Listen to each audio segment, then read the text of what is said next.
to a point that if we leave it open the way it's saying, that the members of the constituency from that area, in this case we cannot be specific, we cannot know who are the members as proposed by the amendment. Thank you, Mr. Speaker. Thank you. The Honorable James Matinga, member for Nyamira Ward. Thank you, Honorable Speaker. I'm also drawn to a conviction, Mr. Speaker, by the amendment, which goes as our Honorable Member says has proposed. It will lead to a campaign, it will lead to a lot of engagements, because it will be a kind of voting for the constituents to get the members who are involved, which will bring about unnecessary expenses, and we will put our people into a confusion who is to appoint, because you cannot draw such an important matter to a constituency unless we are specific who are going to participate in the nomination of these people. So the constituents are the voters as insinuated by the Honorable Cesar. So it will be a teacher's exercise which will mar the whole program. Thank you, Honorable Speaker. What is it, the Honorable Cesar? You need to reply? Yes, Mr. Speaker, sir, the Honorable Nyamira has pointed a very important information, which as you continue to debate this program in interpretation number 2. I think they wrote constituency, meaning any of the 4 constituencies in Nyamira County, West, Mogrango, North Mogrango, Borabu, Kitutu, Masaba. We should have further refined the words there, and also say that the reference to a member is an elected member from a particular constituency. Thank you. I now put the question that the amendment as put by the Honorable Emmanuel Gisesa be part of the report. Whereas many out of the similar opinion say aye. Aye. Whereas many of the contrary opinion say nay. Nay. The nays have it. Proceed. Mr. Speaker, sir, I wish to move another amendment, a proposal for amendment on employees of the program, whereby we've just listed casual workers, and we know that the inefficiencies. Assume your seat. Honorable members.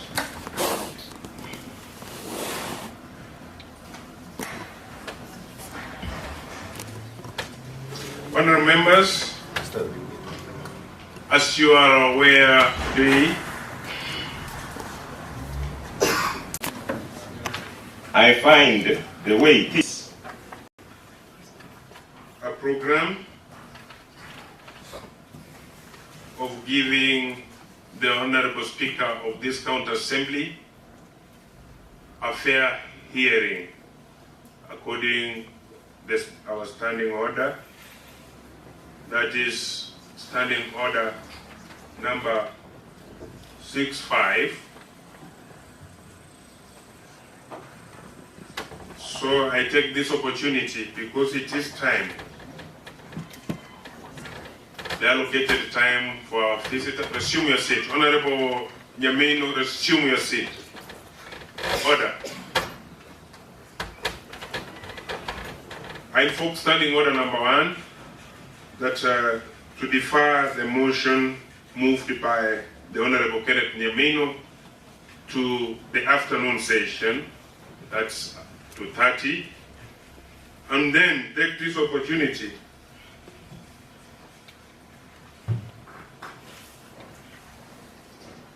to invoke standing order number 65.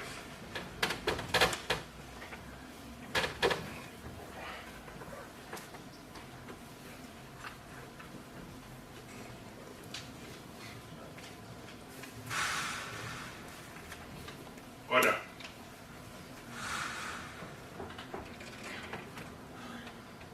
I wish honorable members, as guided by standing orders, read standing order number 65.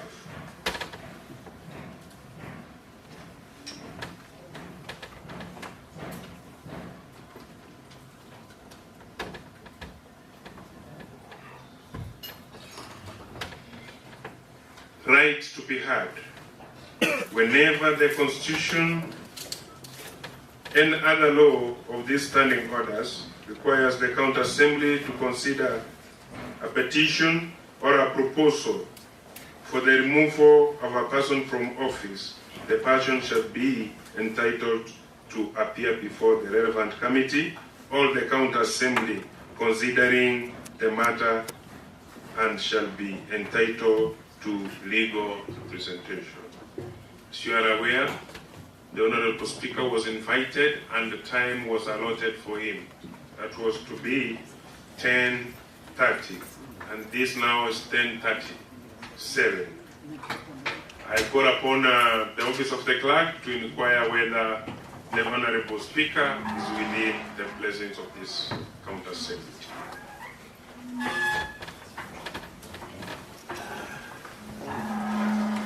The honorable members, as I said earlier, invoking standing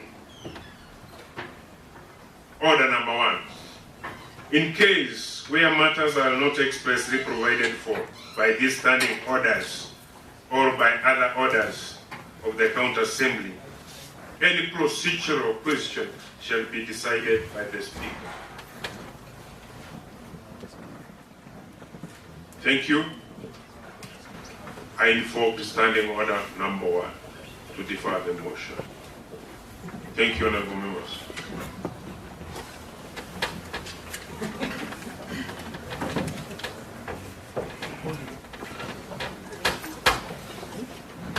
Office of the Clerk to confirm whether the Honorable Speaker, Honorable Ekero Enoch Okero, is within the County Assembly.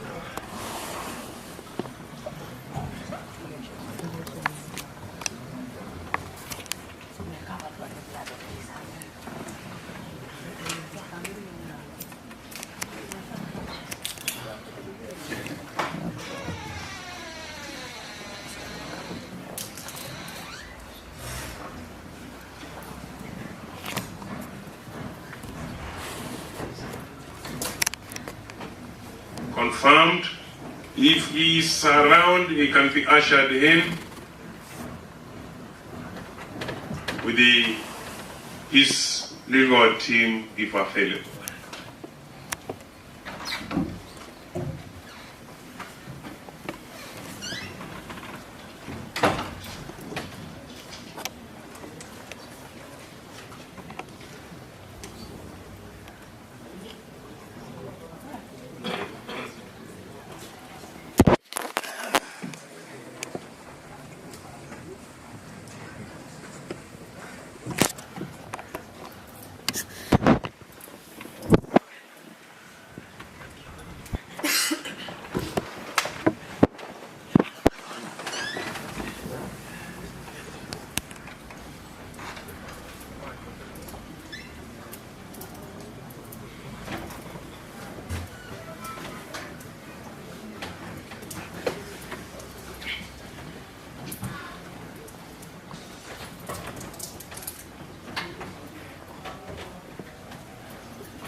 We had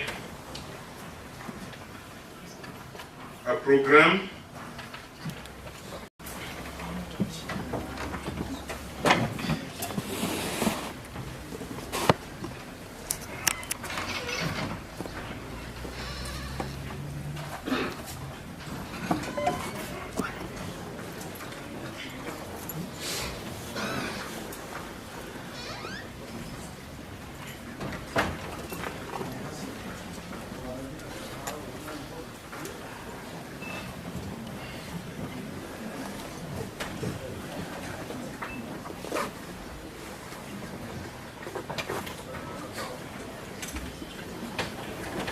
Thank you.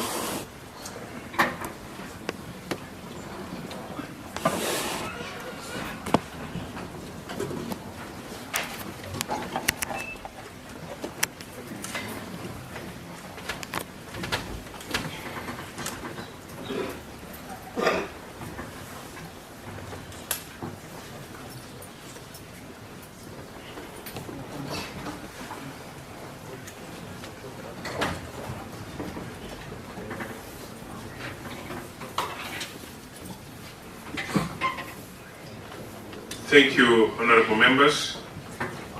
Honorable members, I wish to introduce our guests in the speakers gallery.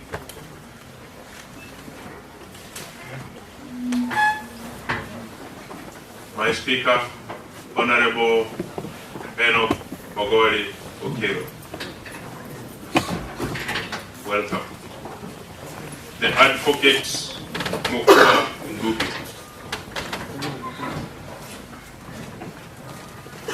Thank you. Honorable members, as you are aware, before I give an opportunity to our visitor to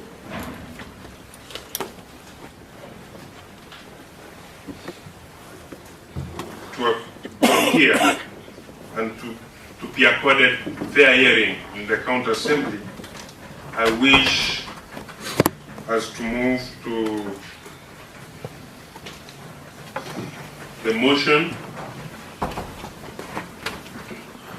by the Honorable Thomas Vincent Beneja. Move the motion, and then you read the allegations, and then the accused will be given an opportunity for fair hearing, and then we will proceed. Honorable Vincent Beneja, member for Kiaponyor Ward.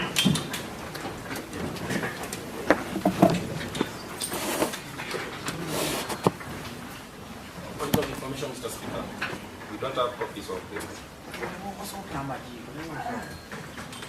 What is it, Honorable Professor? Point of information, Mr. Speaker, we don't have copies of the motion. Office of the Clerk, make sure members have the copies. The Honorable Vincent Beneja. Honorable members, I will not entertain any interjections for the interest of time. Thank you, Mr. Speaker. I rise to move a motion that this Honorable House debates and adopts the motion for the removal from office of Honorable Enoch Ogori Okero, the Speaker of Nyamira County Assembly, by way of impeachment on the following grounds: gross violation of the Constitution and another law. B, gross misconduct. Honorable Speaker, pursuant to the provisions of Section 11 of the County Governments Act 2012 and the Standing Order number 60 of Nyamira County Assembly Standing Orders, and this House resolves to remove from office by impeachment Honorable Enoch Ogori Okero, the Speaker of County Assembly of Nyamira, on the following grounds: A, gross violation of the Constitution or any other law. Ground 1. Gross violation of Section 36 of County Assembly Service Act 2017 by failing to prepare and lay before the County Assembly a report of the board's operations. Mr. Speaker, sir, whereas Section 36(1) of the County Assembly Services Act 2017 requires the County Assembly Service Board to, within 3 months after the end of each calendar year, prepare and lay before the County Assembly a report of the board's operations during that year. Under the stewardship of Honorable Enoch Ogori Okero, the County Assembly Service Board failed to lay a report of its operations for the years 2022 and 2023 before the County Assembly, contrary to Section 36(1) of the County Assembly Service Act 2017. Honorable Okero has therefore presided over a board that lacks transparency and accountability. For example, Honorable Kero has made 2 unofficial foreign trips and influenced the defraying of the expenses of the said trips from the County Assembly kitty. Ground 2, gross violation of Article 27(4) and 5 of the Constitution of Kenya 2010 by discriminating against special elect members of the County Assembly. Honorable Speaker, whereas the Commission on Revenue Allocation provides that each MCA elected and nominated, that is, shall be provided with 3 partisan support staff, the County Assembly Service Board under the chairmanship of Honorable Enoch Okero refused, failed or neglected to comply with the provision and denied the nominated members of the County Assembly 1 partisan staff contract with the Commission on Revenue Allocation and Revenue Allocation, Circular Reference Number CRA/CSO/CMG/9, Volume 5/59, dated 21st October 2020, which is annexed, Honorable Speaker.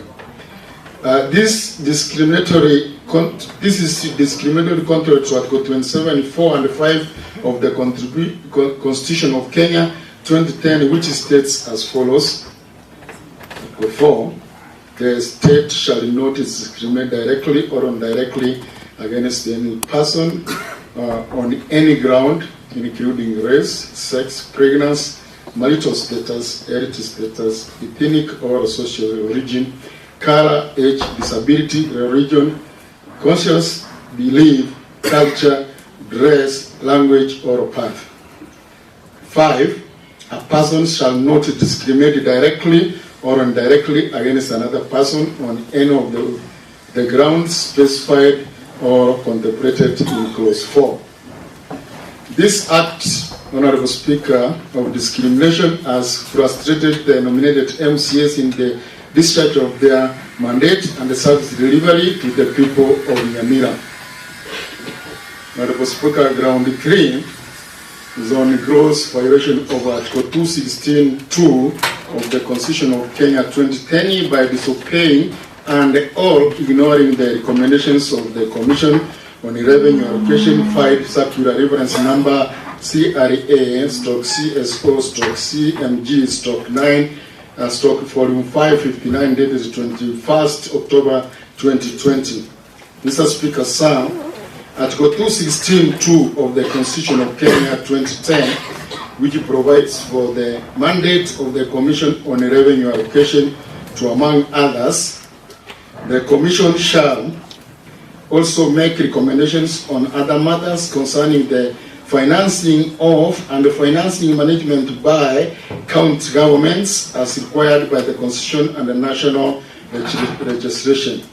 Mr. Speaker, whereas the Commission on the Revenue Allocation provides that ward officers shall be provided with the funds for operations, the County Assembly Service Board, under the chairmanship of Honorable Enoch Okero, failed to facilitate ward officers with funds for their monthly operations and maintenance contract. Commission on Revenue Allocation Circular Reference Number CRA/CSO/CMG/9 Volume 559, dated 21st October 2020, Annex 1. This has hampered and grounded ward office operations, thus frustrating honorable members from discharging their constitutional mandates. Ground 4, Honorable Speaker, gross violation of Section 12(3) subsection C of the County Assembly's Service Act 2017 by retaining 2 members of the County Assembly Service Board despite having been recalled by their nominating appointing political parties or coalitions. Mr. Speaker, sir, the County Assembly Service Act 2017, the County Government 2012 Section 12.3 subsection C provides for the appointment of the County Assembly Service Board members as follows. 2 members of County Assembly nominated by the political parties represented in the County Assembly according to their proportional members in the County Assembly. It therefore follows the same members are recalled in the same manner they are nominated and or appointed. Consequently, the nominating political parties in the Assembly withdrew the said members from the County Assembly Service Board and communicated the same to the Speaker, that is the Chairperson County Assembly Board, together with the minutes annexed to. Nonetheless, the Honorable Okero refused, neglected, and or failed to communicate and or proceeded to retain them as board members contrary to the law. Round 5, Honorable Speaker, gross violation of Standing Order number 154, Nyamira County Assembly Standing Orders by arbitrarily usurping the functions and the mandate of the House Business Committee. Mr. Speaker, sir, Honorable Enoch Okero usurped the functions of the House Business Committee as mandated by Standing Order number 154-5 to, among others, A. Monitor and oversee the implementation of the County Assembly business and programs. B. Implement the standing orders respectively, the scheduling or programming of the business of the County Assembly and the functioning of the committee of the County Assembly. C. Determine the order in which the reports of committees shall be depicted in the County Assembly. Mr. Speaker, the Honorable Enoch Okero arbitrarily conducted the functions of the committee contrary to the standing orders to the exclusion of committee members. Under his watch, the committee did not meet to prioritize business and to approve County Assembly order papers. He single-handedly dictated the type of business to appear in the notes papers and the order papers of the County Assembly. Round 6, Mr. Speaker, there is gross violation of Section 12 of the Public Officer Ethics Act 2003, revised edition in 2012, and Section 16 of the Leadership and Integrity Act 2012, revised edition 2023, by trading with the county government through proxies and by influencing the appointment of his relative with the County Assembly Service Board. Mr. Speaker, sir, Honorable Enoch Okero has traded with the county government of Nyamira by seeking for tenders by way of proxy through his close associates. Under the watch of Honorable Okero, as chairperson of the County Assembly Service Board, Honorable Okero influenced the appointment of his relative by the name Edith Nyaboke Omari to be a member of the County Assembly Service Board, contrary to Public Officers Ethics Act and the Leadership and Integrity Act. But to be Honorable Speaker of that, gross misconduct, ground 7. Gross misconduct by abetting and orchestrating hooliganism in the County Assembly by hiring goons to visit mayhem and violence, causing harm and endangering the lives of honorable members and the staff of the County Assembly while on suspension. Honorable Speaker, sir, on Tuesday, the 15th October 2024, Honorable Okero, while on suspension from office of the Speaker of County Assembly, attempted to gain forcible entry to the County Assembly in the company of goons who were not only rowdy but armed with stones and other crude weapons. The goons pelted stones towards the County Assembly, disturbing the proceedings of the House, causing damage to the County Assembly infrastructure and injury to honorable members and the staff of the County Assembly. Annex 3, which we have videos, Honorable Speaker. Honorable Speaker, beg to stop there and move and call upon Honorable Julius Obonyo Nyangana to second.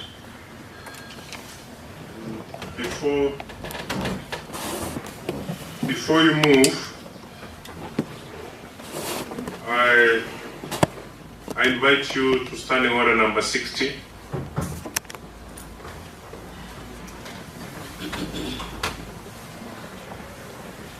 Number 64, 60, subsection 4. Before the debate and voting on a motion under paragraph 3, the Speaker shall be accorded an opportunity to respond to the allegations on the floor of the Assembly. Well guided, Honorable Speaker. Thank you. Honorable members, I now take this opportunity to invite Honorable Enoch Ogori Okero for fair hearing. Office of the Clerk.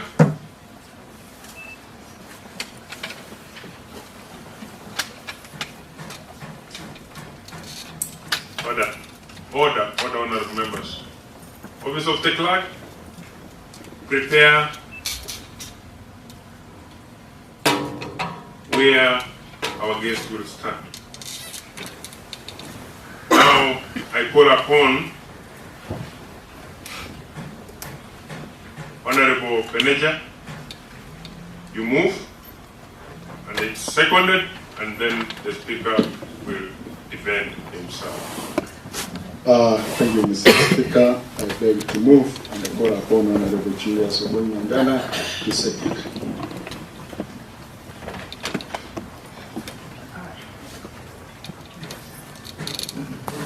Honorable Nyangana. Mr. Speaker, I stand to second the motion. Thank you. The Honorable Okero, Enoch Ogori Okero, welcome. The floor is yours now.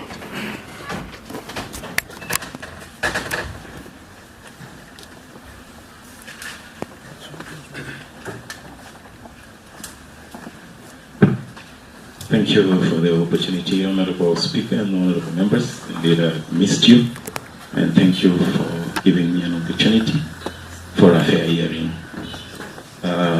So, Honorable Speaker, I want to appreciate that opportunity. I also wanted to say we have an active court case regarding the process of my suspension that led to the impeachment, and I wish to appreciate that opportunity, but also I wish not to participate in the responses, because basically in the grounds that have been raised, most of them are managerial issues regarding the board operations, where I serve as the chair, and I do not have that access to table and evidence, so whatever I might be able to give here is purely theoretical or from my own knowledge, which will not be good before this honorable house, which is a house of record, that if I table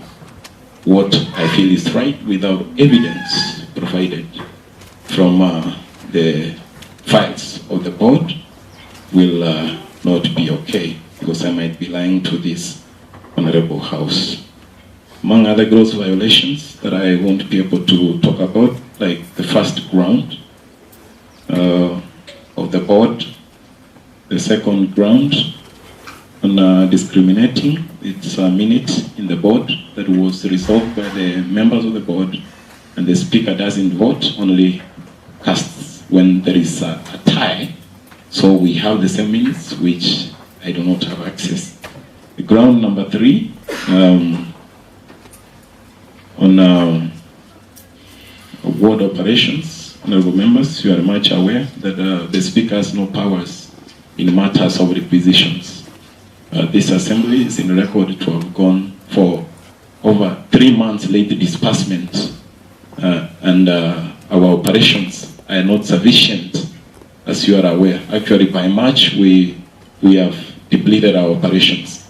So it's from the engagements between the leadership and the board that we found it fit to look for ways of passing supplementary budgets here, which the board does as its mandate, to change votes, to ensure honorable members are facilitated so that they are able to do their legislative processes. And I've been engaging the leadership of this House, and all leaders can attest to that.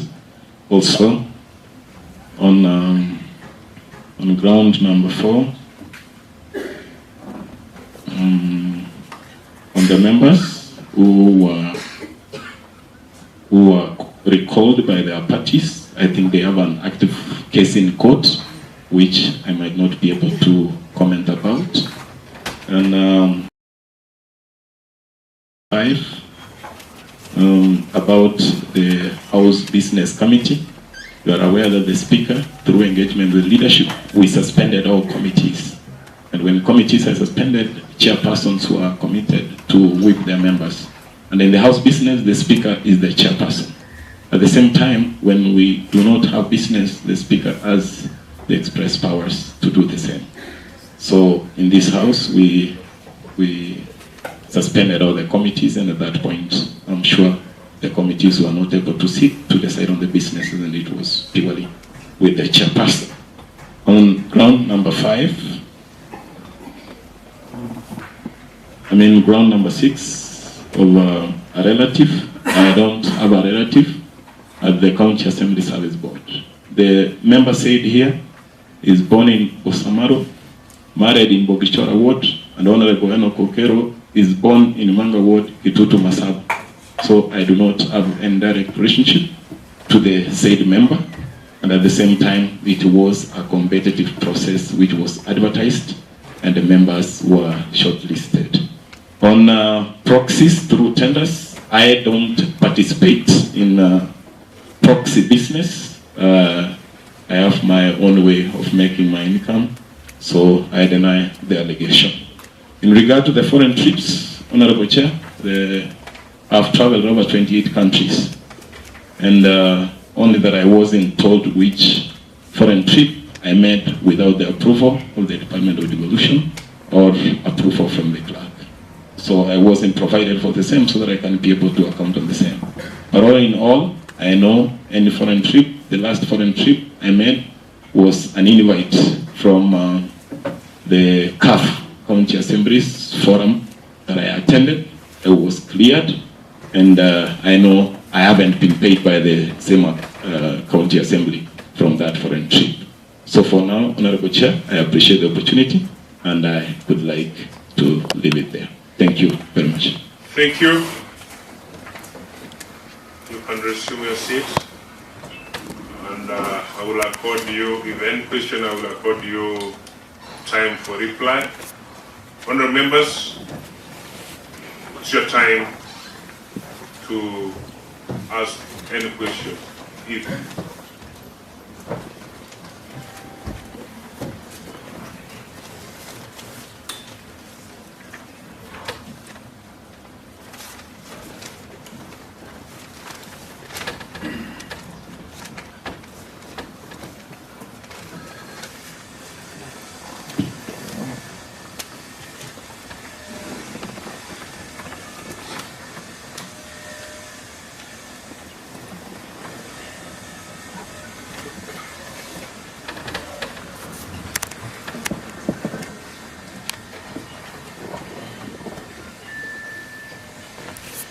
Honourable members, any question? Honourable Chief Whip. Thank you, Mr. Speaker. Mr. Speaker, I'm humbled that Honourable Okero has responded on most issues as much as he was also trying to defend himself that he doesn't have access, but I'm happy that he has responded. But on that, Mr. Speaker, I heard that he sat down with the House leadership to agree on some few issues, Mr. Speaker, including consensus among House leadership on putting on hold all foreign trips. Honorable Okero proceeded, clandestinely sanctioning foreign trips for himself and a few. Order, honorable member. It was. Assume your seat. Assume your seat first. I'm kindly requesting any member who has a question. It's not debating. Set a question. Set a question, and I will propose a question, and then the floor will be open for debate. Thank you. Question. Proceed. Mr. Speaker, was laying the ground for my question. Thank you. Thank you, sir. Thank you, Mr. Speaker. Since because Honorable Lukero had said that in consultation with the House leadership, Mr. Speaker, out of the influence of the impeachment, the past impeachment which had occurred, there is a document signed by himself sending Honorable Ken Atuti Nyamira, Vincent Thomas Benecha Dixon Mugaka Machunga and Priscilla Nyatichi, Mr. Speaker, on that, and the other one, Honorable Abel, to a foreign trip which, as the Assembly had cancelled in his chairing. And here, Mr. Speaker, out of the impeachment of the governor, he was also trying to induce members to avoid impeaching His Excellency the governor then. Why is he now denouncing on other matters for him to say that he had sat with the House leadership and others he was doing behind the scenes, trying to influence other members not to vote for the impeachment of the governor, because all these members were on one side. Thank you. The Honorable Kenneth Nyamira, member for Gesima. Thank you. This minority whip, chief whip. I'm standing to seek clarification from the chair whether there was coalition with board members to default the honorable members who are nominated by this side, so that they default the members. Number two, since there was budget, what was this money used for? Number two, Honorable Speaker, the Honorable Speaker Okero skipped to answer the question of Bunsi that were giving us mayhem in this Honorable House. Honorable Speaker, I need to have a clarification on the two issues. Thank you. Thank you. The Honorable Chuma Matunda. Thank you, Mr. Speaker, for giving me the chance. I'd like to ask one or two questions. One of them is the Speaker. I'm asking you a question. Who is the custodian of the documents of the County Assembly? And if you are the one, where have you kept those documents? And maybe there is any other staff or officer who is the custodian of the documents. Did you write any letter to that officer requesting for the documents? Will you respond? And those questions, two questions may be answered. Thank you, Mr. Speaker. Thank you. The Honorable Julius Matwere, member for Bunyamatuta Ward. Thank you, Mr. Speaker. I'd also like to ask a question on gross misconduct, ground 7 on gross misconduct by abetting and orchestrating hooliganism in the County Assembly by hiring goons to visit mayhem and violence. Mr. Speaker, I wish to know from the Honorable Enoch Ogorio Keru, if at all, if we had an opportunity to address a gathering of hooligans by the door or by the gate, the entrance to the County Assembly precincts. Thank you, Mr. Speaker. Thank you. The Honorable Speaker, you can reply.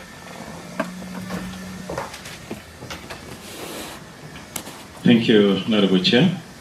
Indeed, I skipped because I was just giving a synopsis, and I want to respond to the two grounds that I did not engage on about the nominees. Honorable members, as you are aware, in the County Government Act, and county assembly that has less than 25 wards is entitled to 100 staff.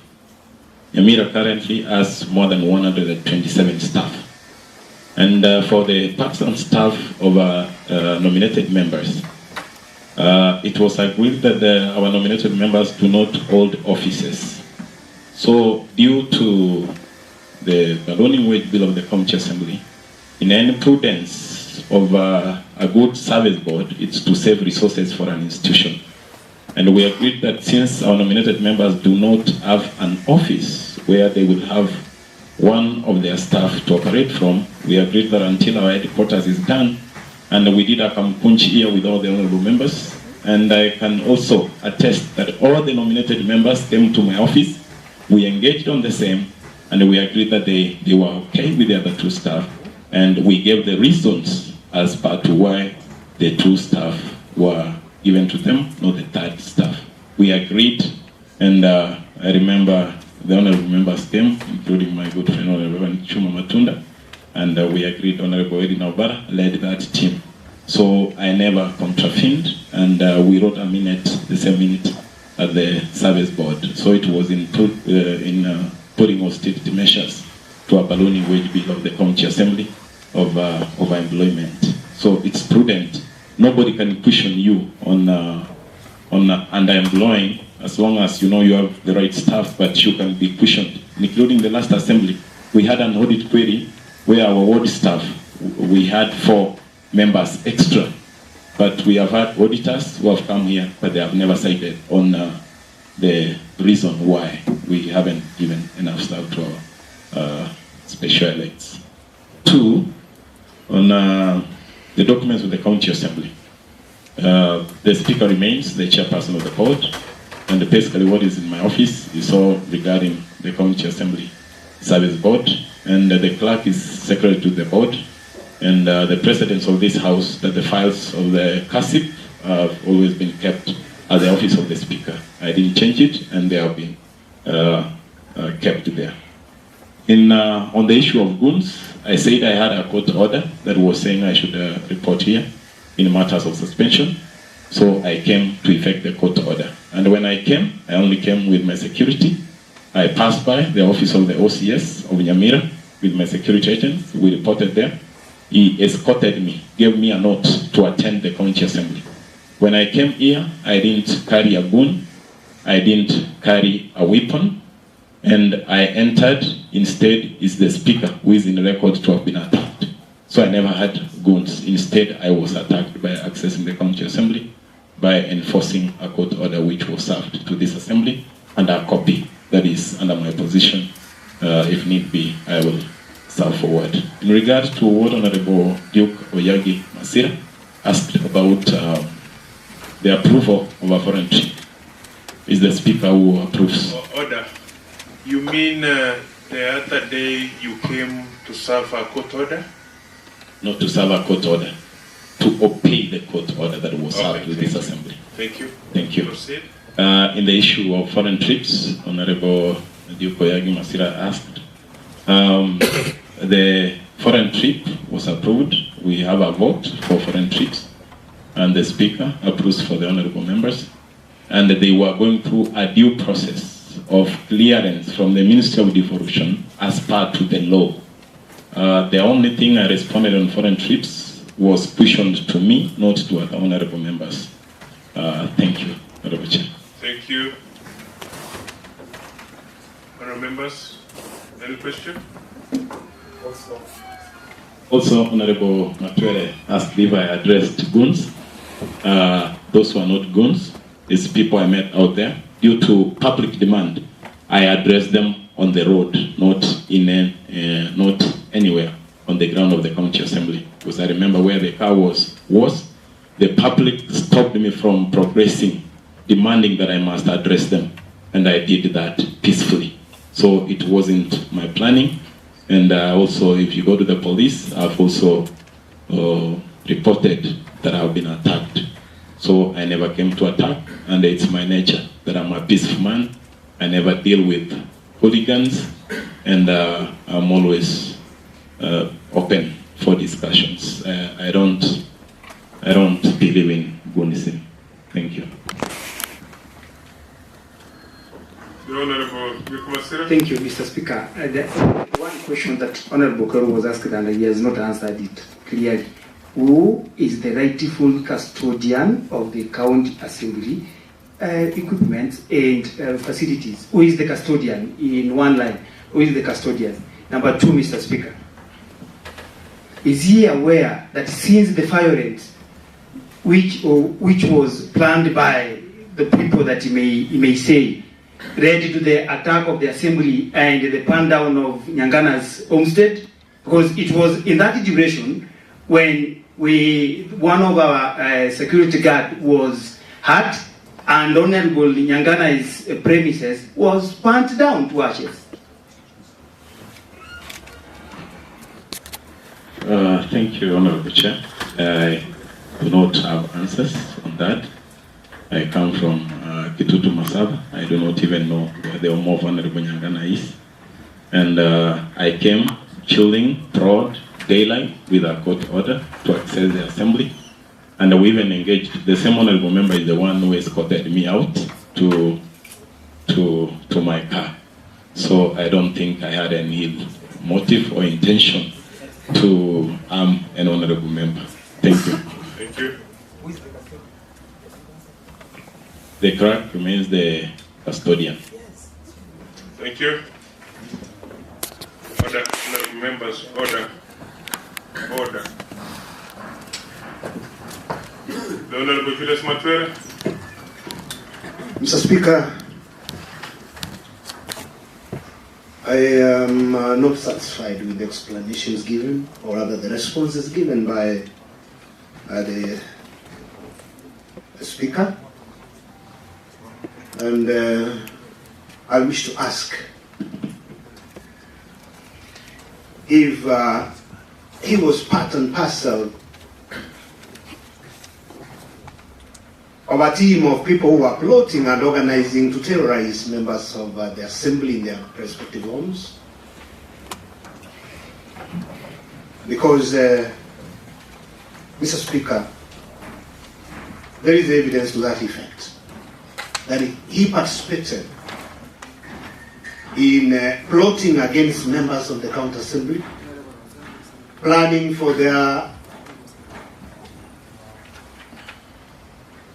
for destruction of their homes. So, Speaker, I'm saying this because personally, there was a Prado TX that visited my home, and the number plates of the vehicle were concealed. There is evidence, Mr. Speaker, of a meeting where he participated in planning. Thank you, Mr. Speaker. The Honorable George Abuga, the majority. Thank you, Honorable Speaker. Honorable Speaker, Honorable Enoch Okero has submitted that the custodian of the Assembly properties and documents is the clerk of the Assembly. I want to ask my question, Honorable Speaker. If the clerk of the Assembly is the custodian of documents and properties of the Assembly, why did you report in the police that a mess had been lost, and yet you are not a custodian? Two, my second question, Honorable Speaker, is that it is in two parts. While you were in suspension, did you appreciate and recognize the office of the acting speaker? And any communication that he made to you, did you obey that communication? And specifically, there were communication that the Speaker made that you were supposed to hand over some of the properties of the Assembly that you had. Did you obey that request from the office of the Acting Speaker? The Honorable Speaker.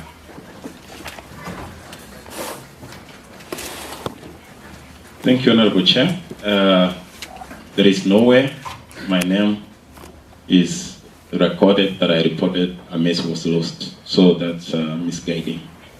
Two, the acting speaker never served me. Otherwise, it's Honorable Chocha Buga who served me that letter, and I will question under what capacity he served me that letter to return the properties. I never received any communication from you, nor the clerk in regard to the same. It's Honorable Chocha Buga single-handedly sent me all those documents. Honorable Julius Matwere said about me planning. I think security is not a cheap thing to just announce that I participated. Since we have the security agents who are entitled, you should have reported me immediately so that I can suffer the repercussions of going against the law, if indeed you have that evidence of me participating. Thank you. Thank you. The Honorable, the mover. Honorable Speaker, I've not stood to put more grounds. I've only stood to remind the Honorable Kero that a relative does not only mean one that you are born with or you are married to. You already mentioned that he was born in Manga, while the named person was born in Botswana. That is a point of information. Thank you. I inform him so. Two, he has also accepted that the clerk is the custodian of the documents and other properties and the facilities of the House, the Assembly. My question, simple question, will you return to him to ask for the documents to help you answer or respond to these grounds? Three, I also want to inform you that Honorable Church could have served like you, like just a messenger of the letter requiring you to surrender the properties of the Assembly. Otherwise, the letter is signed properly by Honorable Thaddeus Nyabaro, Acting Speaker. So don't mislead the House. Thank you. Honourable members, fair hearing does not mean thorough cross-examination. It doesn't mean thorough questions, and you should not expect the question that you need. The poll is at your hands to make decision. To make the decision. I now propose the question that the motion by Honorable Beneja that this Honorable House debates and adopts the motion for removal from office of Honorable Enoch Ogori Okero, the Speaker of Nyamira County Assembly, by way of impeachment on the following grounds: gross violation of the Constitution or another law. B, gross misconduct. Now the floor is open for debate. Honorable Speaker, now you are free. You are free to go. Now let the County Assembly execute the motion. Thank you. God bless you.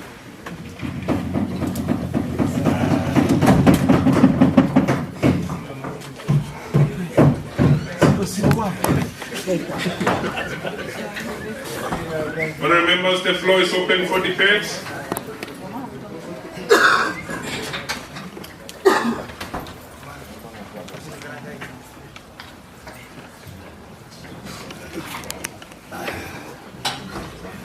Honourable members, the floor is open for debate.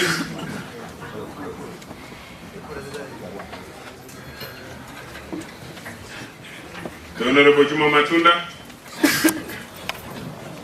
Mr. Speaker, I stand to support the motion for impeachment of the Speaker, and I have keenly listened to his response. Oral response. I was expecting a written response to be supplied to every member of the County Assembly, but I have not seen any. However, there are things which are not very clear, and which he was trying to beat around the bush. Like, more particularly, Mr. Speaker, the issue of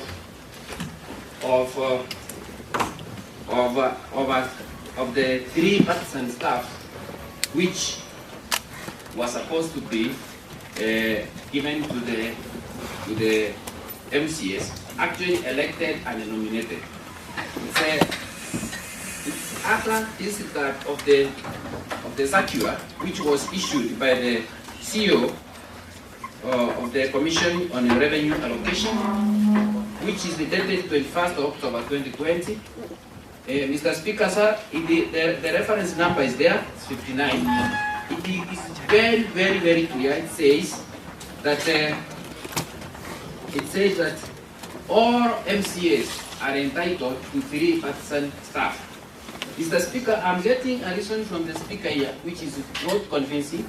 The reason being that at one time, we had a seminar in Uganda, all nominated MCAs, they questioned the Speaker who addressed us about the 3% staff members.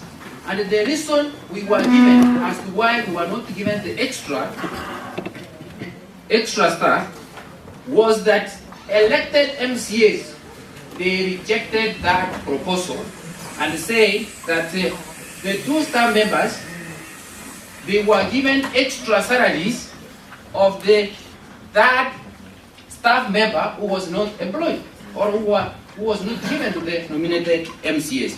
However, when you look at that circular very clearly, it states that the salary for 3% staff members is total is 91,025 shillings and 50 cents. For 3, that means each staff member was entitled to around 30,000 shillings. Even you look at the pay slips of our part-time staff, the 2 that we have been given, their salaries are not even 30,000. About slightly less than 27,000, 127 and another 21,000. The other third staff, the third staff member, the salary of 30,000, we do not have that staff member. All the nominated members of the, I think they can attest that this is what we have agreed. When we hear here that we agreed that we are only entitled to 2 staff members, that's not very true. That's not the accurate information that we were given. Actually, even in Uganda, I asked the Speaker, fine, if the elected members say we are not supposed to have the 3% staff, can you stand aside? We go to court and enforce our rights. He said, no, if you go to court, the case will take long, and the elected members will start, we said fine, let's leave it at that. Mr. Speaker, I stand to support the motion.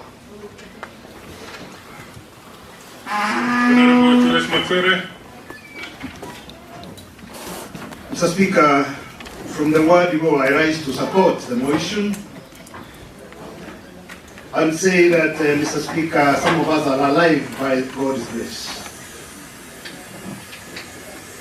And I pity the Honorable Nyangana because he's not here to listen to these discussions which touch on his life, Mr. Speaker. Mr. Speaker, to begin with, the former Speaker, Mr. Speaker, the former Speaker. Order, Honourable Member. The Honourable Okero remains the Speaker of the County Assembly until impeached. Well guided, Mr. Speaker. well guided, Mr. Speaker.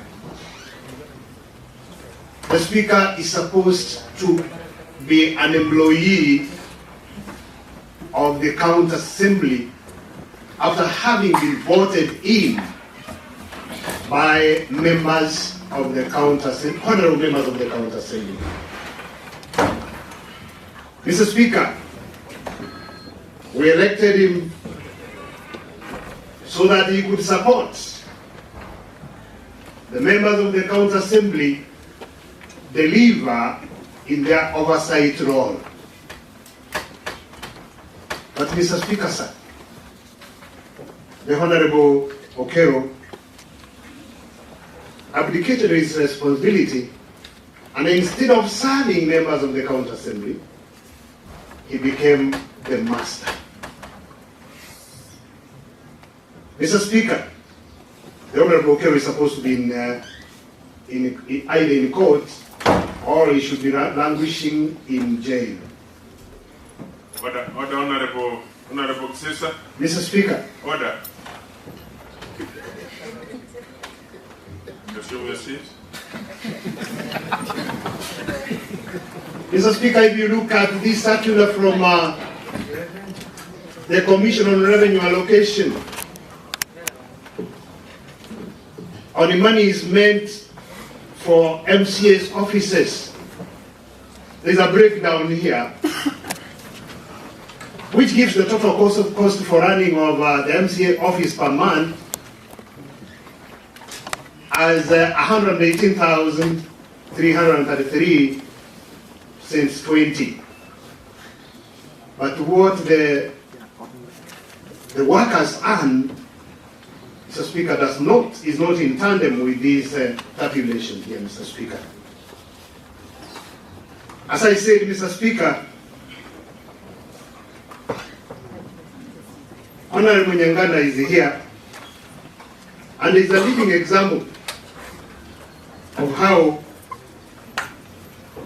the schemes of the Honorable Speaker were meant to hurt honorable members of this House, Mr. Speaker.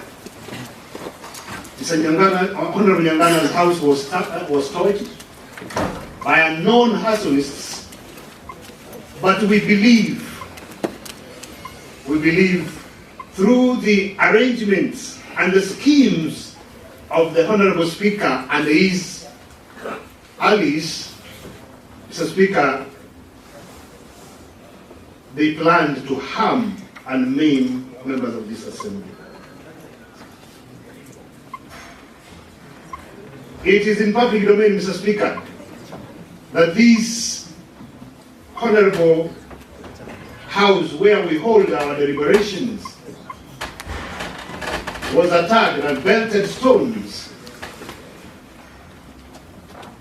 courtesy of Honorable Okero and his goons.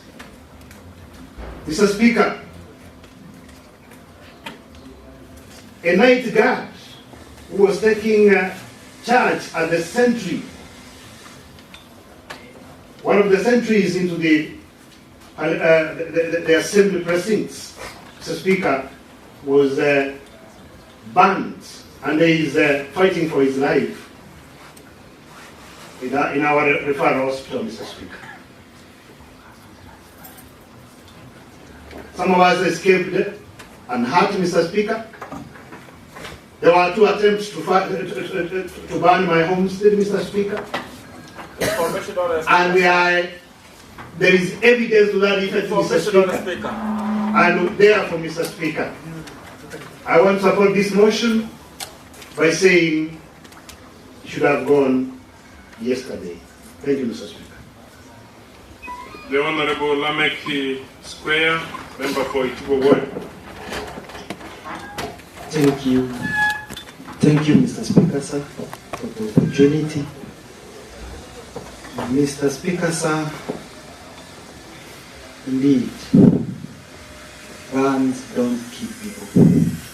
People kill people. Mr. Speaker, there is a Swahili saying that Mugara muue na haki umpe. Indeed, today, we are making a radical decision. but our decision. Let us note, Mr. Speaker, for the allegation here as an elected MCA, Mr. Speaker, sir, we all elected MCAs, we denied the nominees, the special electoral members to be given the protect me, Mr. Speaker. Order. Honourable members, order. Resume your seat, Honourable James Matinga. Order. Mr. Speaker, sir. You are protected. Proceed. Thank you, Mr. Speaker, sir, for... Honourable members, you know what you are supposed to do. If it is point of order, you stand for point of order. If it is point of information, you stand for a point of information. Thank you, Mr. Speaker, sir, for protection, Mr. Speaker. Mr. Speaker, as we are making the decision... What's your point of information, Honourable Josiah? Thank you, Mr. Speaker. Mr. Speaker, I want to inform Honorable Lamek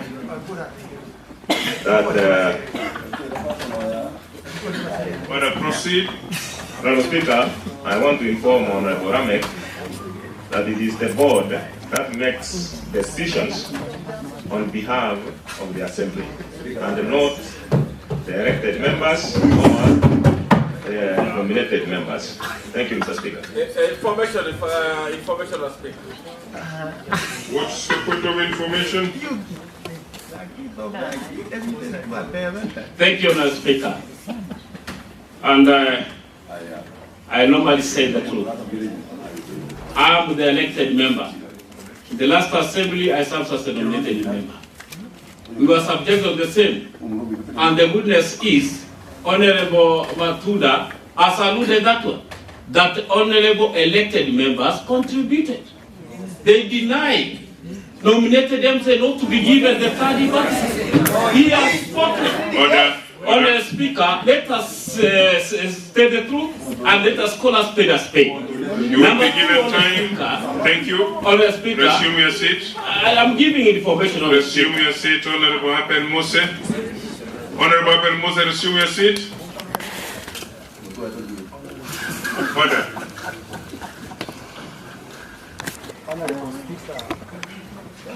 Our standing orders have decorum in debating. Honorable members, this House today will not tolerate any decent behavior. Proceed, Honorable Appel.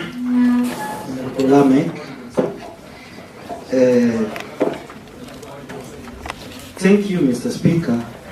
And Mr. Speaker, I'm requesting that members of this House, Mr. Speaker, this is a house of records. Whenever we want to give evidence, just table the substantive evidence. Mr. Speaker, Honorable Speaker, protect me, because Mr. Speaker... Proceed. No, Mr. Speaker, I think, Mr. Speaker, it is becoming hostile, Mr. Speaker, because Honorable Matera here... No, Honorable Lamek, address the chair. Proceed. Thank you, Mr. Speaker,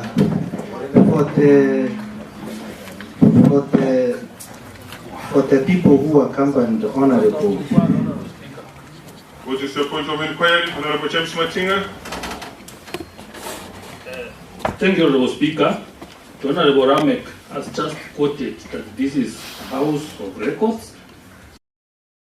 Mr. Speaker, Honorable Ramek is alluding that the honorable elected members agreed that the nominated MCs do not be given third person. Can you provide this honorable house with the evidence? We can't work on hearsays that we agreed. You cannot bring a kangaroo here. Honorable Lamek, what is it, Honorable? No, I was trying to inquire, Mr. Speaker, whether it's rightful for an honorable member to stand when another honorable member has asked for a point of information, Mr. Speaker. He was also standing as if he was addressing the House, two of us. Informational speaker. Order. Honorable members, order. Order. Honorable Ramek, proceed. You have 1 minute. Thank you, Mr. Speaker, for being neutral. To me, because I'm seeing the pressure is decreasing or decreasing.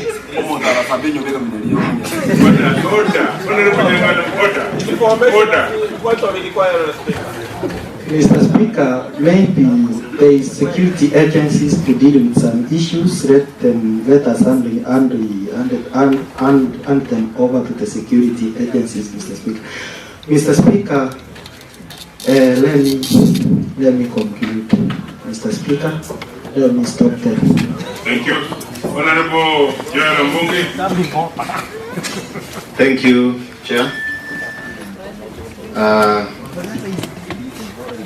I wish to also contribute to this debate, and looking at it keenly, this is a House of Records, as my colleague Honorable James Matinga has also said and reminded us.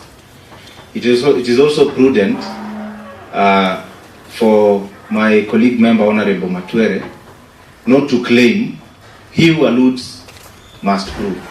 So if he has any information regarding all the criminal events, regarding all the processes, he can report to the necessary authorities.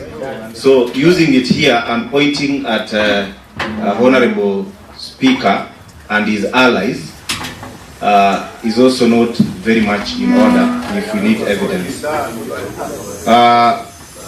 Honorable Chair, Honorable Matunda claimed that he wanted to go to court.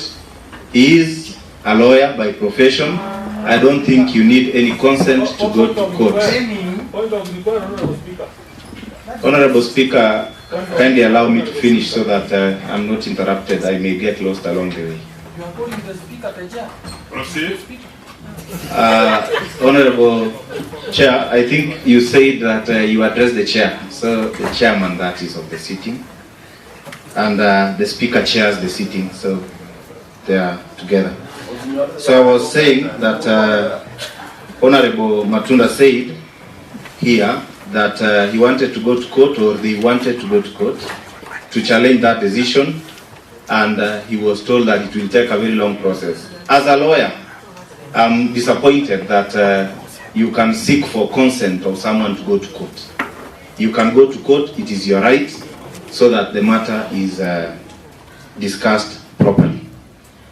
I don't think it's a fair country now that when we have put austerity measures, when there is no need to do something or it can be substituted with another thing, then when a management makes a decision to use that austerity measure positively, then now it becomes like fraud. And if anyone feels there is a fraud in terms of the monies meant for the extra staff being eaten or misused, then still, Chair, there is a procedure of reporting that. And it is this county assembly that the Auditor General's report came, and Honorable... We have the auditors who do their work, we have ESCC who do their work. So if there is any misappropriation, then let the bodies do their work. I would simply want to conclude by saying we cannot take the roles of other agencies. If we have insecurity issues, even myself, we have been threatened severally, and we have reported to the right agencies, and I have not come here to point at anyone, and I will never point at my fellow honorable member to be involved in anything. On that material day, when the Honorable Speaker was coming in, I was in escort together with my fellow colleague, Honorable Nyambega. And Honorable member, I need us to stick to the motion. That is where I am. It is under yes, it is under the last accusation on Gunism, and we came in.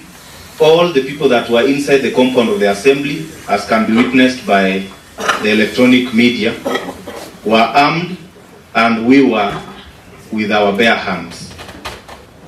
any attacks that happened, I don't remember by any point, or if anyone has evidence, that I myself and the Speaker attacked. What's your point of information, Honorable Kanaja? Mr. Speaker,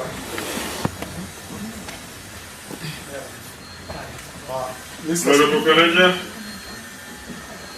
Thank you, Mr. Speaker. The board has been adversely mentioned in the motion, Honorable Speaker. The honorable members who are defending it furiously are only circumstances on the answer. Honorable Speaker, they are just defending themselves because it is the board which has done this. And the Honorable Speaker, if possible, there is an old saying which says that don't defend yourself before you are accused, otherwise your accusations are on the way.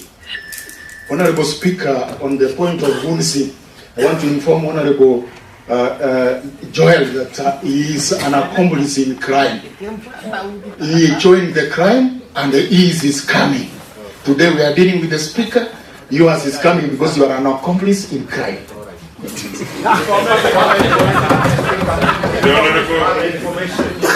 on the Speaker. The information, Mr. Speaker. Honorable Julius Matera. Thank you, Mr. Speaker. I wish to inform the member and the House, Mr. Speaker, that the Honorable Kelly has himself said that he had armed policemen who were accompanying him. And he addressed the crowd, Mr. Speaker. And the Honorable Joel has alluded to the same by saying he accompanied the Speaker, knowing very well that they had armed policemen from a police station outside the town of Nyamira, and they were armed to their teeth with the intention of harming the public and the honorable members of this House, Mr. Speaker. Thank you. Thank you. Now I'm going to, what is it, Honorable Nyamira? And remember, the standing orders are very clear. Thank you. Nobody should stick to the question twice. Thank you, Honorable Speaker. I want to inform Honorable Chair. Order, Honorable Abel. Order.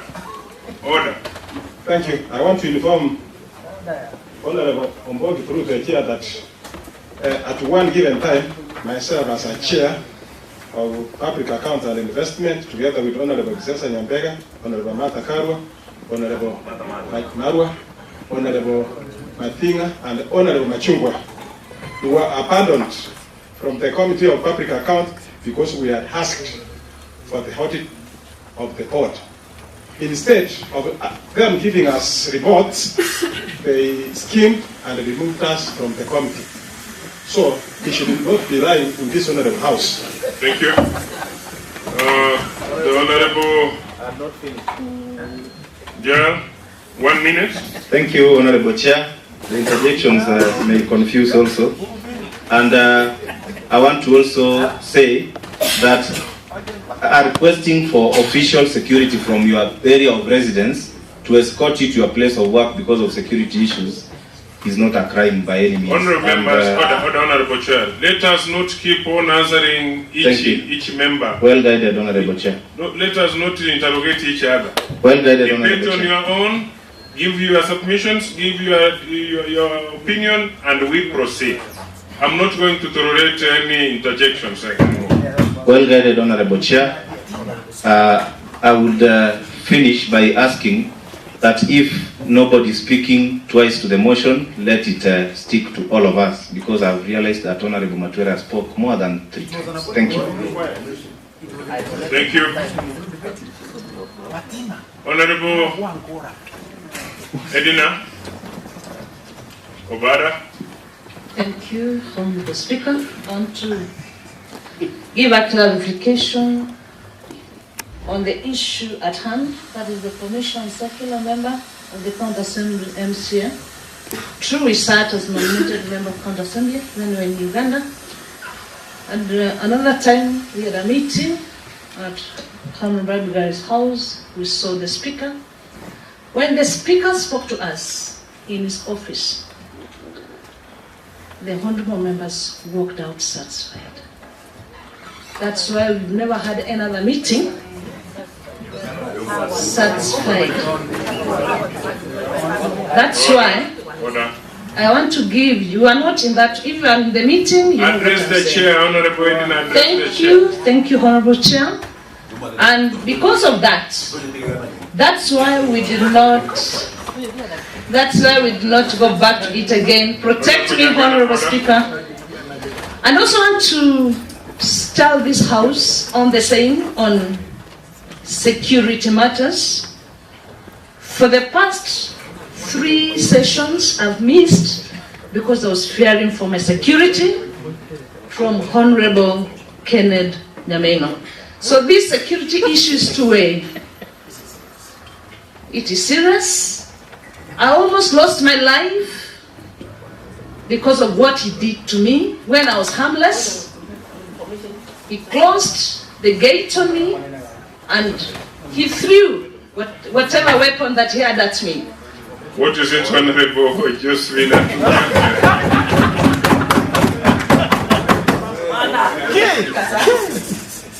I'm surprised for one of us as nominated MC Edina Obara saying that we walked out justified. I'm very sorry because we walked out unsatisfied and very much disappointed because we had no power to move on. That's why we kept quiet, but we walked out crying. Don't be silly. Thank you. Proceed, Honorable Edina Obara. Proceed. Honorable Speaker. Thank you. I'm talking about security issue. And the security issues are concerned for us. Honorable Speaker, I want to ask the House, as we debate on the removal of the Honorable Speaker on Enoch Okero, my dear honorable members, as much as we differ in political opinion, accept us as honorable members and don't risk. If you throw anything on me, I have so many lifestyle diseases that I cannot contain. I come in humbleness in this House, Honorable Speaker. Please let our lives not be endangered in the same institution that we serve in. Thank you. Thank you, Honorable Doris. Order, honorable members, order. Honorable Nyangana, order.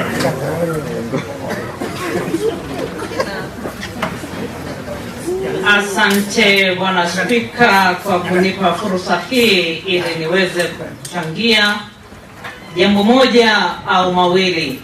Hasa nimeguswa sana na mambo ya mshahara na wafanyikazi wa waheshimiwa ambao wameteuliwa.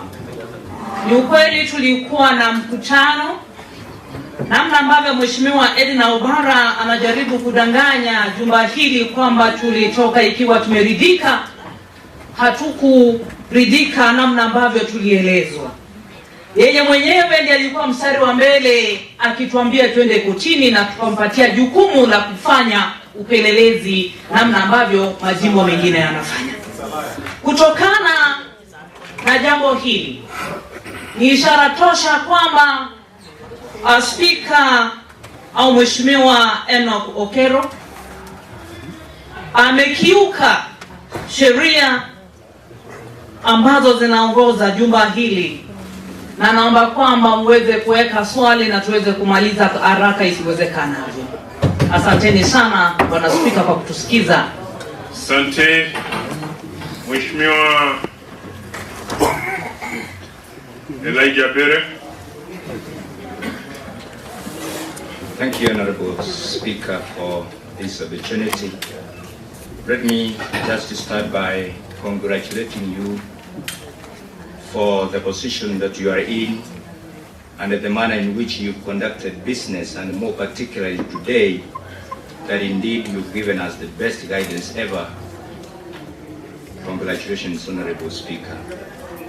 I have listened to air my sentiments and disappointment that this issue has brought in. It has brought in a lot of intimidation. It has brought in a lot of harassment. it has brought in a lot of insecurity.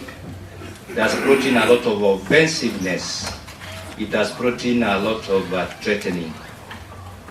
Personally, Honorable Speaker, I've been threatened with a very offensive note that was found at my gate entrance to my compound.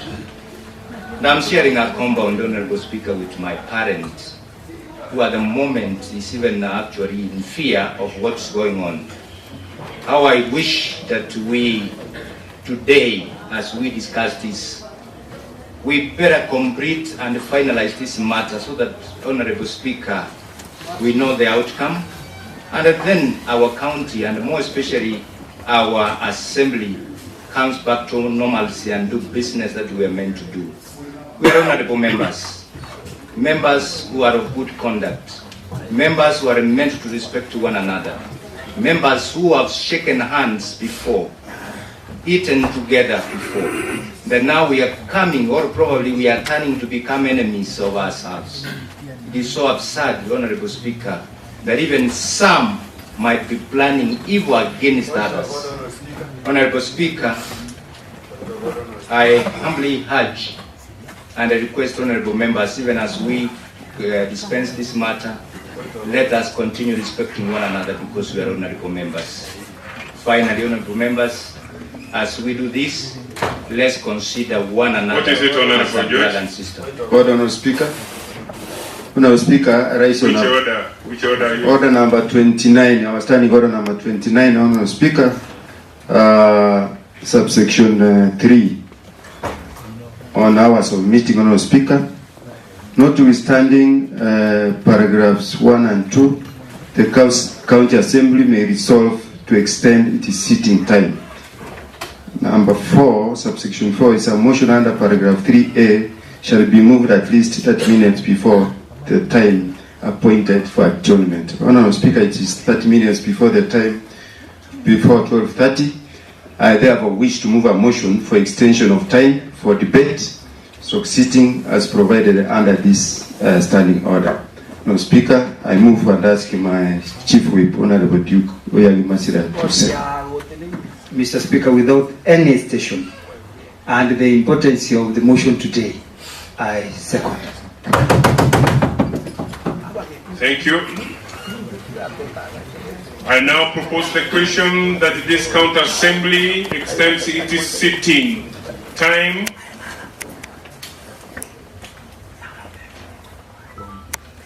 as from exceeding 12:30. The floor is open for debate.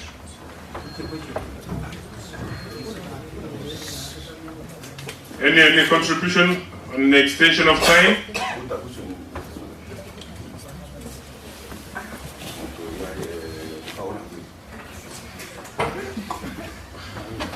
Honorable Cesar?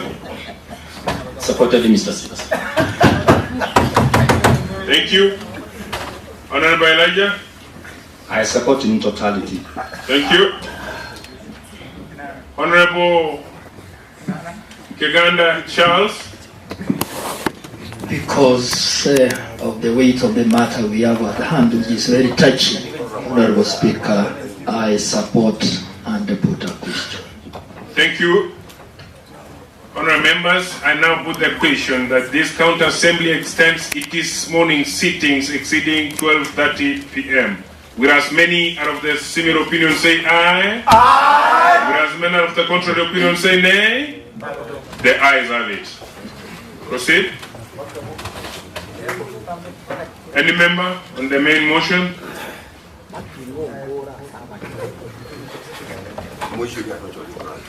Thank you. Honorable, the Honorable Elijah Ferre, proceed. Thank you, Honorable Speaker. Because I was on the floor, I was just finalizing and saying that let us continue respecting one another as members of County Assembly for this period, and let nobody plan evil against one another. As much as I've reported the matter in the police and is under police investigations, security is very important. Let us ensure security of one another because we need one another tomorrow. Thank you, Honorable Speaker. Thank you.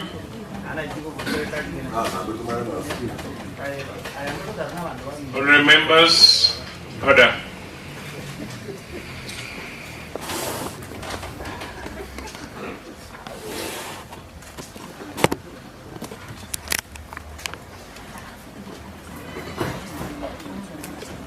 I now put the question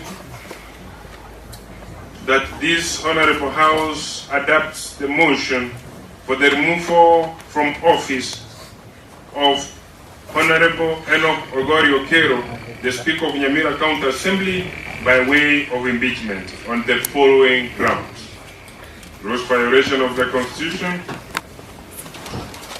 gross misconduct. Honorable members,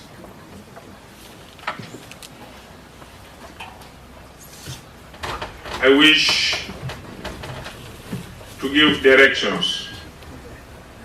Before that, honorable members, I thank you, all of you, for the mature way in which you have handled this matter before us here today. This is a statement and a testament that indeed we want Nyamira to be a peaceful and a hard-working count among the 46 count governments that exist. Honorable members, since this motion has raised many mixed emotions since 8th October, I pray that we conclude it in amicably and objectively way. Honorable members, as we enter the last and final stage, the voting stage, I would like to state as follows. In regard of standing orders, 1, as read together with 74-4,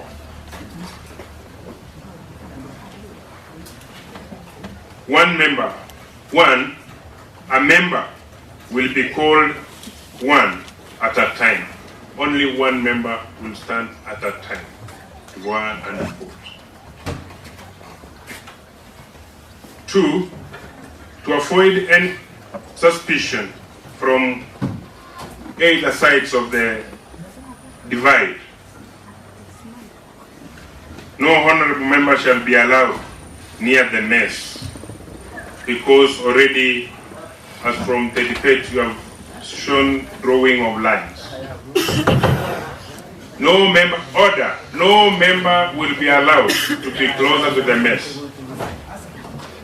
Order, Honorable Duke, order. No member, I repeat, will be allowed to stand near the mess for security purposes. And no member will be allowed to jump over from the public gallery to the plenary. Order. And we expect dead silence from the public gallery as voting will start. Honorable members, Office of the Clerk, preparations. What is it, Honorable Freedom Majority? Thank you, Honorable Speaker. Honorable Speaker, I wish to make a request under Standing Order 67, subsection 3, that notwithstanding paragraph 2 above, that's on voting and divisions, the Speaker may, in exceptional circumstances, and on a request by a member, allow the voting be done through secret ballot. No, Speaker, I request that the voting be done through a secret ballot. That's by this standing order, Speaker. Thank you.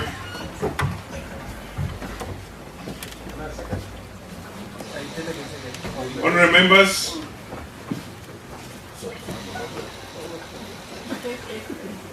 the bell will be rung. Office of the Clerk, ring the bell. And honorable members no any honorable members will be allowed to be moving out, to move out.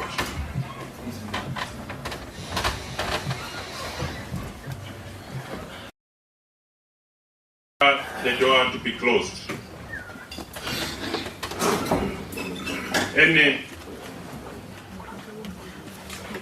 clerk who can shut the ballot box.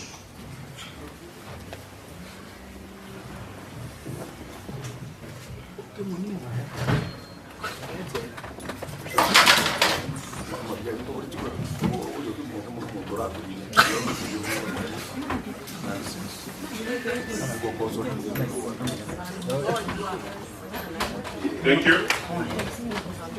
Order, honorable members. Order.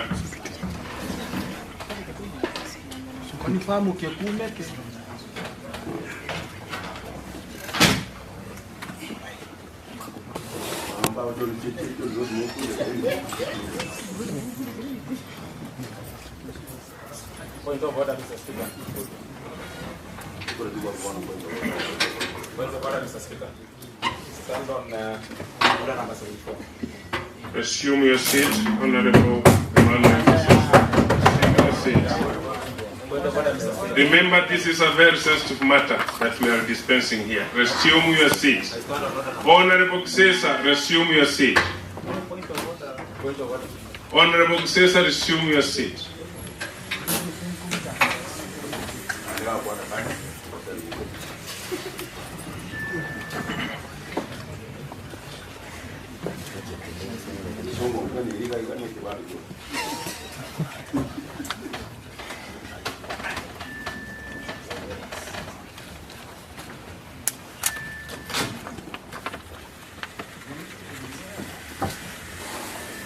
You see the box?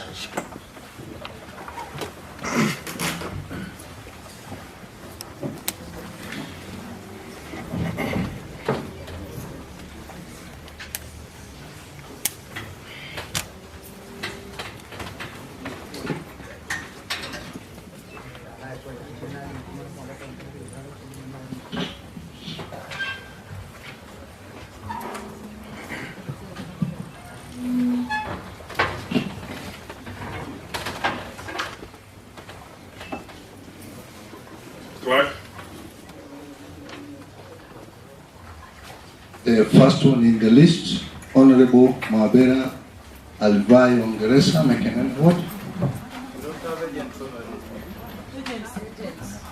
It's a voting agent.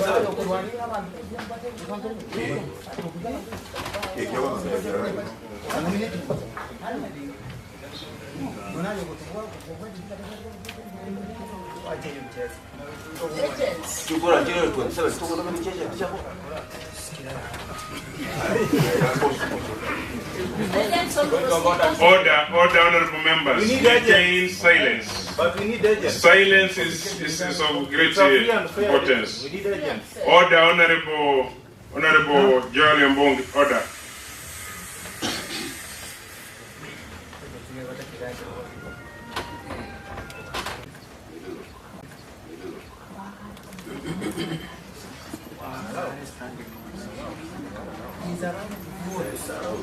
Honorable members, before I vote, I invite you to stand in order. 68-6.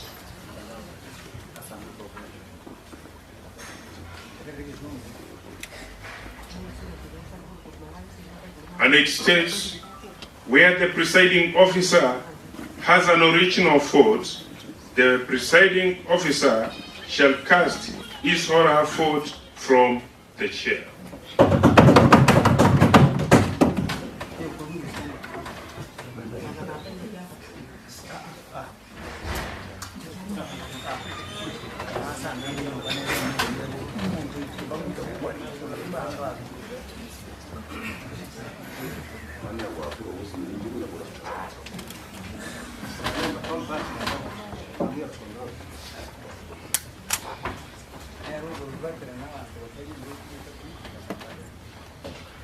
Honorable Abuga Church Morara Buchara Ward.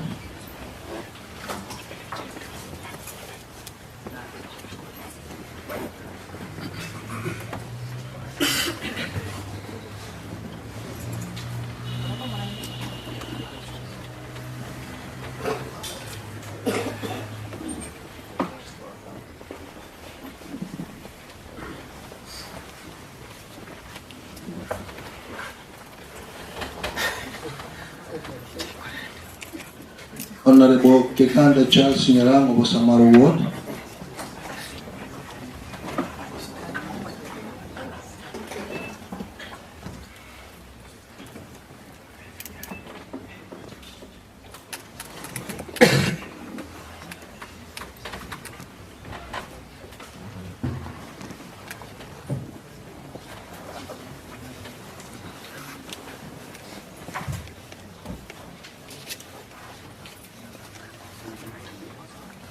Honorable Masira Duke Oyagi, Township Ward.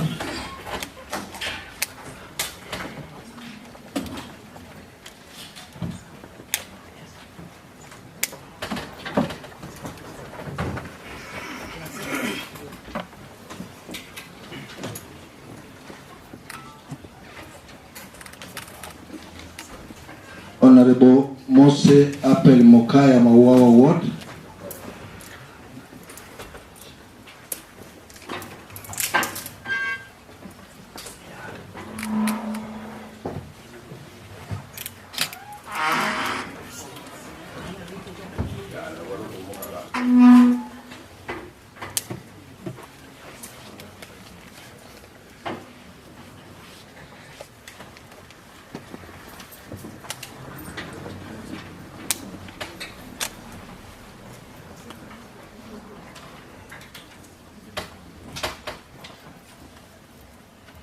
Honorable Nyaribo Dennis Kibaso Nyansiongo Ward. Order, order.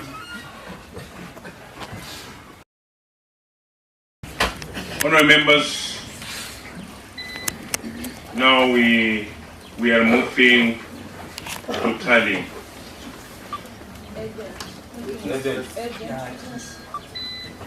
Honorable members, you cannot be an agent of votes of which you didn't vote. Okay. Thank you. I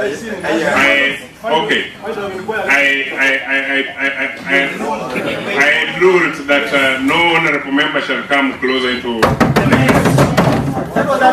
Thank you. We proceed. There is cameras. There is everything. Honorable members, order.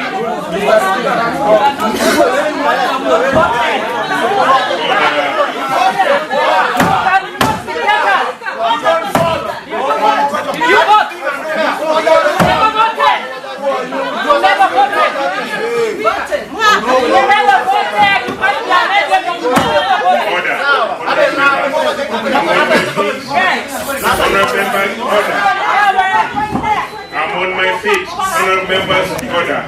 Yes.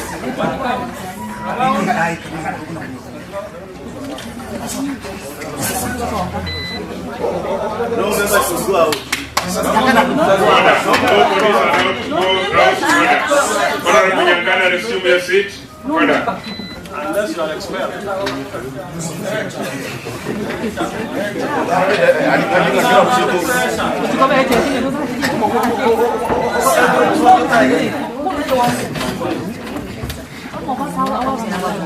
Order, honorable members. As I stated earlier, for the sake of security, and the honorable members have been shown drawing tough lines between themselves, I again say that we will not allow any honorable member closer to the mess. Then let the person. Clerk, proceed.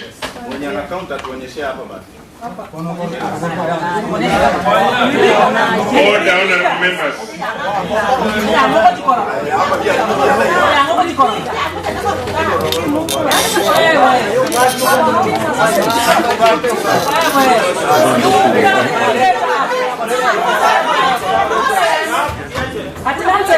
Or we get an open display here. We want transparency. Transparency.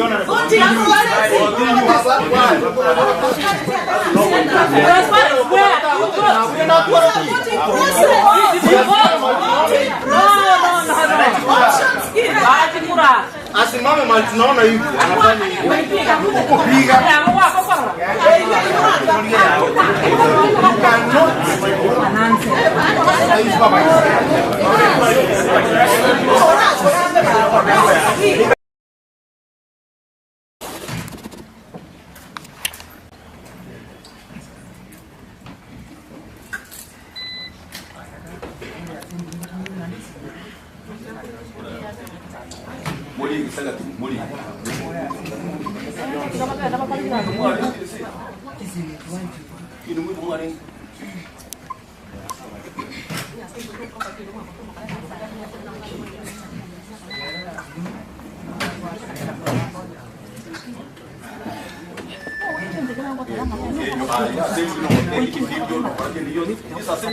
Order. Dead silence.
Yes.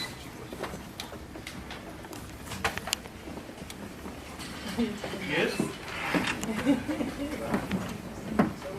Yes. Yes. Yes.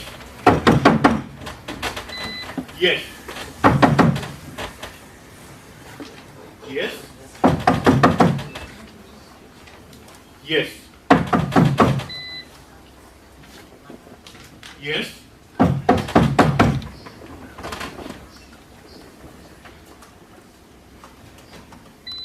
Yes.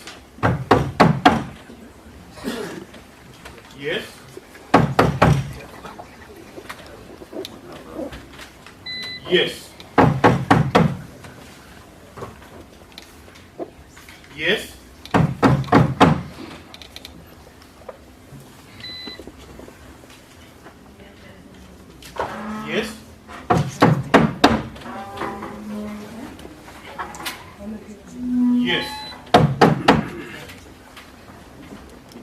Yes.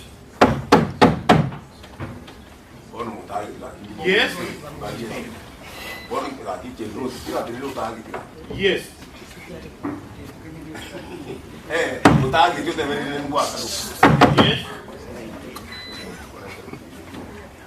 Yes. Yes.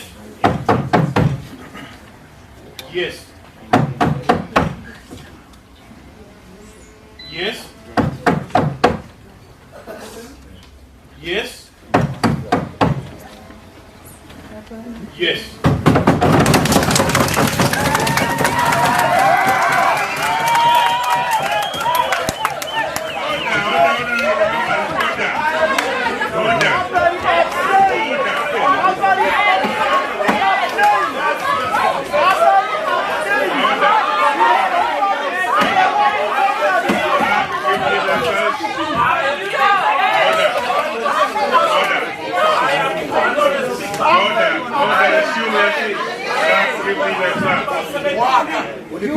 Order. Let's give me the results.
Honorable Child, resume your seat. Honorable Cesar, resume your seat. Honorable Jerry Mbongi, resume your seat. Honorable members, resume your seat. Honorable Madam, I now declare the results as follows.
Having 11 members having abstained and the 23 voted yes, I now take the opportunity to declare the office of the Speaker of Honorable Enoch Ogorio Kero to cease holding office.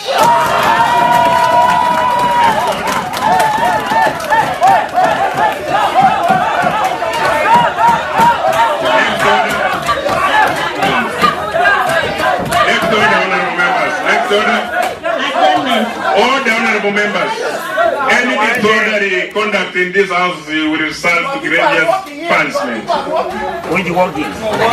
Order. Always exercise your powers by voting. Honorable members, resume your seats. Next order. Adjournment.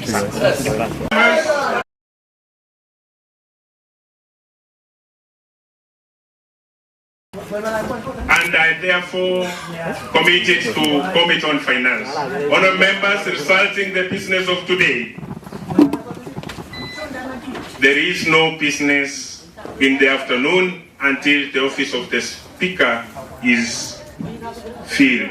Thank you.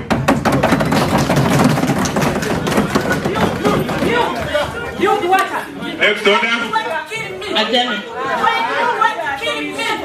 The Order, honorable members. The House stands adjourned until the office of the Speaker of Nyamira County Assembly is filled. Thank you.